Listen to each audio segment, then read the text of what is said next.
വന്നപ്പോൾ നല്ല പേടിയായിരുന്നു സംസാരിക്കാനൊക്കെ, പക്ഷെ ഇപ്പോൾ കുഴപ്പമില്ല, പേടിയൊക്കെ മാറി. നല്ല ക്ലാസ് ആയിരുന്നു, എനിക്ക് നന്നായി ഇഷ്ടപ്പെട്ടു, അടിപൊളിയായിരുന്നു. ആക്ടിവിറ്റീസൊക്കെ ആദ്യമായിട്ട് ഞാൻ കാണുന്നത്, ഞാൻ ആദ്യമായിട്ട് ക്ലാസ്സിന് പോണത്. നല്ല ഇഷ്ടമായി ക്ലാസ്.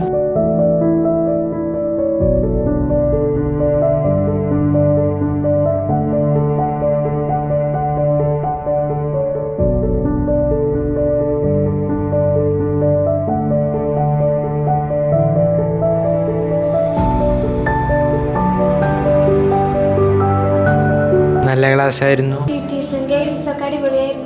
ആക്ടിവിറ്റീസ് ഒക്കെ നന്നായിട്ട് എൻജോയ്മെന്റ് ചെയ്തു. ഇത്ര നാളും പേടിയുണ്ടായിരുന്നു സ്റ്റേജിൽ പോവാ, ഇപ്പൊ പേടിയൊന്നും ഇല്ല. എനിക്ക് പേടിയുണ്ടായിരുന്നു, അതൊക്കെ മാറ്റി കിട്ടി.